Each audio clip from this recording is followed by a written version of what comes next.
everyone, welcome back to my channel. In today's video, we're going to be making this really sweet pink and purple Zendala project. So this is a pre-strung Zentangle tile, an original Zendala basically. And I'm going to be using this in combination with my Sakura micron pens as well as jelly roll pens for today's project. So the first thing that I'm going to do is go in on these little sections and add these lines, pretty much like leaves, or the kind of veins that you see on leaves. But at the same time, I'm just sort of adding a little bit weight towards the end of those lines to give them sort of like a rounding effect. But this is actually more or less like a peppering effect. It's not even rounding. So just sort of giving a peppering effect at the end of these lines. And I am going to be using pink and purple as the color combination for today. So I have gone alternate on each of those sections and added pink and purple lines. And I definitely feel that these two colors go really well, especially in the Sakura Pigma micron range. I absolutely love this magenta pink color that they have. Like, this is my go-to color for sure. So definitely in love with this combination in general. Okay, so once I've got that line work done, the next thing that I'm going to do is move inside, and in these little diamond conical like sections, I'm adding a striping like effect. This might also remind you of the Tangle Bunso, and I'm purposely leaving a little bit of space in the middle to create a sparkle like effect. And this will really get nicely elevated and accentuated once we add the color pencils as well. So again, going alternate over here, making sure that this is in pink and purple both. And after that is done, then I'm moving in to the alternate sections where I am creating a gemstone like effect. And this is where the color pencils come in. So I'm using my Prismacolor soft core wax based color pencils to create this effect. Also, if you're interested to learn about gemstones and how to use your color pencils properly in general, then you should definitely check out my in-depth class on color pencil gemstones and color pencil basics, which is on Skillshare. I will put in the link to the class in the description box below. And this class has been a labor of love because I have literally put in years worth of my color pencil knowledge and everything that I know about color pencils into one class, and I have tried my best to simplify the process of making shiny smooth gemstones. So that's definitely a resource which is useful for artists of all kind, especially if you're a color pencil lover. So yeah, I'll put the link to that in the description box.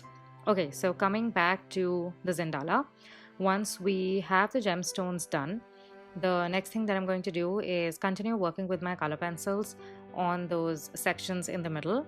So everywhere where I have used a purple pen, I'm going in with a pink color pencil, and at places where I have done the pink pen, I'm going in with a purple color pencil, just to create a sense of balance in the design, but also at the same time having some fun with my color pencils in general, and just making sure that I'm keeping the sparkle in the middle empty and accentuating that with the white color pencil so that it has these beautiful highlights which are forming in the middle.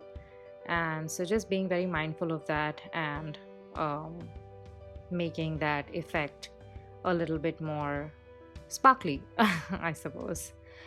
Okay, once we have that done, then I am going back in with my color pencils into these earlier sections that we had drawn, and again using the same logic. So everywhere I have purple pens, I'm going in with the pink color pencil, and everywhere I have the pink pen, I'm going in with the purple color pencil, and just sort of creating this beautiful little gradient going from bottom to top, or out to in, or in to out in this case, because this is more or less like a radial pattern. And once I have that done, then I'm again using my color pencils to create a gradient on the outside. So it creates this beautiful sort of glow like effect because I'm using my white color pencil towards the edges. So it's creating this beautiful halo, dreamy, soft look. And this is one of my most favorite ways to work on a Zendala, where you can have these little glowing elements on the edges. So definitely using some of my go-to favorite techniques on this project. Alright, once that's done, then it's time to move into the inner sections. At first I thought I'm going to continue using the aura like striping effect in the middle as well, but then I decided that I want to have a little bit more saturated, heavier color areas in the middle. So I went with simple purple and pink blob like sections, just connecting the design outside to the section inside, and then just doing a little bit of refining here and there, going in with my black color pencil and then with my gray color pencil, and just sort of lifting that whole section in the middle a little bit more. And this just creates a sense of depth, and you also have a sense of dimension happening like this, because each of those elements is just going to stand out beautifully on its own.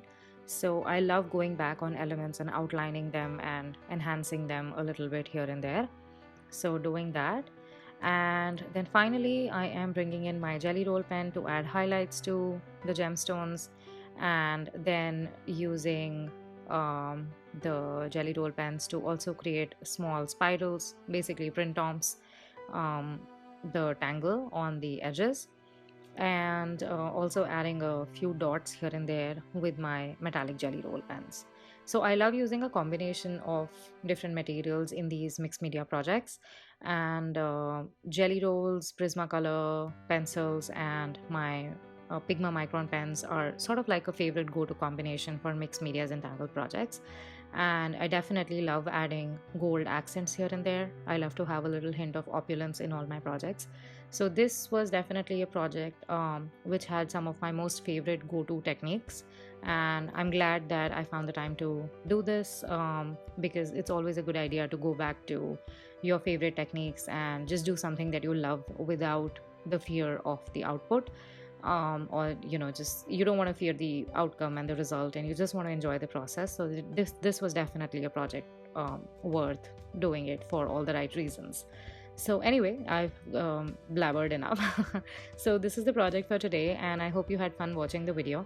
And if you are interested to know more about Zentangle in general, then again check out my classes on Skillshare. I will link them in the description box below, and feel free to drop suggestions for future videos in the comments below. And I'd love to know if you got a chance to try out this project or what your thoughts are on this project. And I will see you very soon in another video on my channel. Bye bye.